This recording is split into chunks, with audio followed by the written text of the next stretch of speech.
Chapter 12. After the white rabbit called Alice forward, she raced to the whiteness stand, forgetting she has grown. As a result, she knocked over the jurors and frantically placed them back on their benches. One settlers, Alice said that she doesn't not know anything about the Queen's tarts. The king explained that the Queen's tarts were very important to her before invoking Rule 42, which order for all persons more than a mile hike to leave the court. Upon hearing this rule, everyone turned to Alice, who denies being a male tart. She goes on to accuse the king of making up rules, but the contradicts her, saying Rule 42 is the oldest in the book. Alice counters him, argument that the oldest rules in the book should be Rule 1, not Rule 42. After a brief pause, the king calls for a verdict. The white rabbit interjects with his belief that there is not sufficient evidence for a conviction.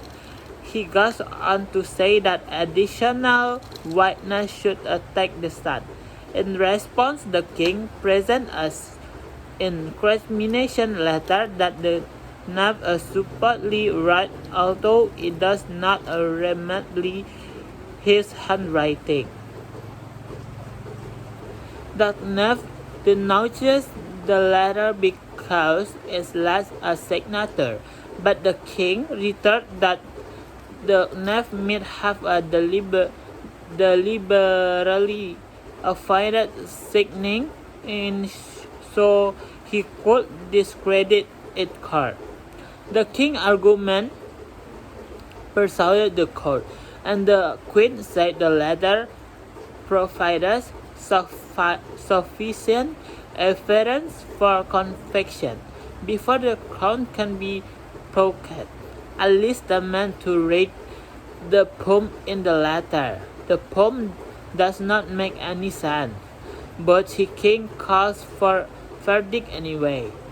Then the Queen demands a sentence before the verdict. Alice critiques her discussion and rebukes the Queen, who responds by ordering for Alice's execution.